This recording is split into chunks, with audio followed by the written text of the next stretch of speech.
You wake up to cold earth. No mattress, no sheets, no roof, just a woven bed of reeds and animal hides pressed against your back, still damp from the night's mist. Your body aches. There is a bruise along your hip from a stone you didn't notice in the dark, and your breath is visible in the crisp morning air. It's the Paleolithic era, somewhere between 100,000 to 40,000 years ago, and you're not just a visitor. You are a member of a nomadic band, and today you must survive. Your first thought is fire. It's not optional. It's sacred. Fire is warmth, protection, cooking, survival. Without it, predators circle closer, the cold bites deeper, and food remains deadly raw. But fire doesn't just magically appear when you need it. Last night, your group buried embers in a pouch of moss and wrapped it tight in animal hide, hoping it would smolder just enough to reignite in the morning. If that ember has died, your first hour may be your last. You pull the pouch from beneath the ashes and crack it open. Smoke, relief. With dry bark, wind-blown grass, and your trembling breath, you coax the fire to life again. It crackles and glows, and others from the band gather close. Your hands thaw, and your heart slows. But the work has just begun. Breakfast isn't a thing here. There is no stockpile of food, no pantry, no fridge, no cereal box to open. You eat when you find something, or when someone comes back alive with it. The group's best trackers rise first, grabbing spears and stone blades, preparing for a day-long hunt. You've never used a spear before, but today, there's no choice. If you want to eat, you go with them. The landscape is raw and brutal rocky plains, tangled brush, sharp grasses that slash your ankles. You're barefoot or wearing hide sandals that provide little protection. The cold stings your face. The sun is still low, and already your stomach grumbles. You spot animal tracks, deer, maybe boar. You follow in silence. No one talks. Talking scares prey. Every snapped twig feels like betrayal. Then, a sound, a rustle in the bushes. A man next to you raises his spear. Another circles wide. You crouch low, mimicking them. Suddenly, a wild pig bursts through the underbrush. The hunters move as one. A spear flies and sinks deep into the animal's neck. It squeals, a high, gurgling scream, and thrashes until it collapses. The silence returns, only this time, it's heavier. A life has ended. The kill is sacred. The blood is smeared on foreheads as thanks. You didn't throw your spear. You were too slow, too scared. Your hands tremble not from the cold now, but from adrenaline. Still, when they begin to butcher the animal with sharpened flint, you help. The smell is overpowering. Raw meat, warm blood, steam rising in the cool air. You gag, but they hand you a slice of liver, the freshest part eaten raw for energy.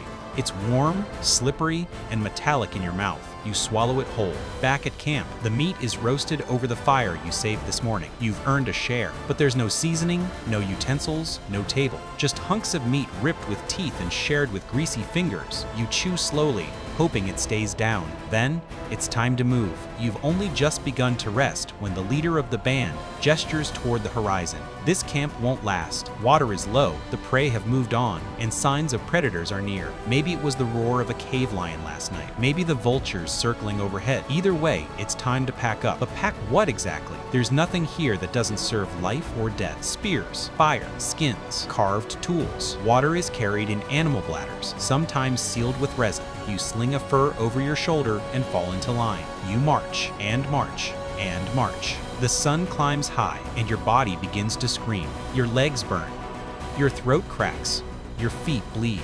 You thought a day without your phone or air conditioning was hard? Try marching 20 miles under open sky with no shoes and no promise of dinner. There are no breaks, just brief pauses to sip foul-tasting water or chew on dried roots.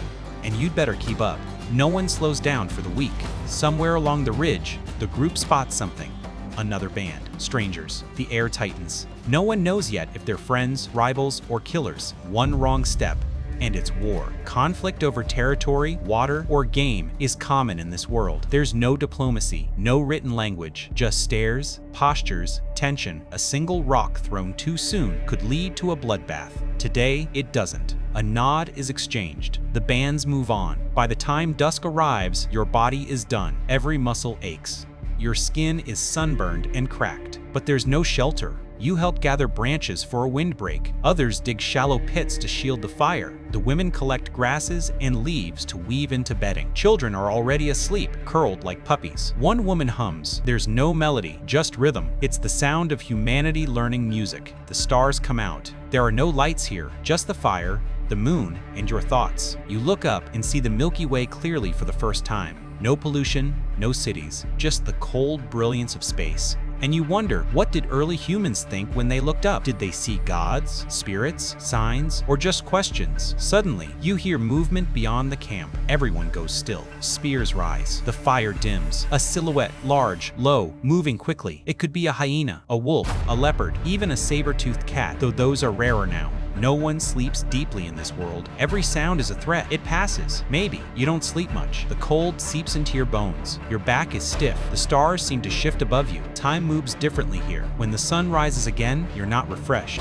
You're shattered. And you still have another 24 hours to go. You try to clean yourself, sort of. There's no soap, just coarse sand and water. You scrub your armpits, rinse your face, try to remove yesterday's blood, but the stink is still there. Everyone smells, everyone accepts it, no one comments. There is no vanity in this world. A girl in the group shows you how to make cordage, twisting fibers from bark into rope. You watch her hands carefully. This is how knowledge survives, not in books, but in repetition, mimicry, and memory. She's only 10 years old, but she's more competent than you. She can make fire, she can find edible plants, she can gut a rabbit. You are a liability. That afternoon, a storm brews. You have no umbrella, no jacket, just fur and instinct. The rain hits hard, cold, sharp, relentless. You huddle under a rock ledge with others, clutching your knees. Lightning cracks the sky. Thunder shakes the earth. Some believe it's the voice of gods. Others know better, but it doesn't matter. You are powerless either way. At nightfall, an elder begins to tell a story, one passed down for generations. There are no words for history or myth, just truth wrapped in metaphor. He speaks of a great hunt, a man who outran a mammoth, a spirit who turned into a raven. You don't understand every word, but you understand the emotion. These stories are memory, law, culture, identity.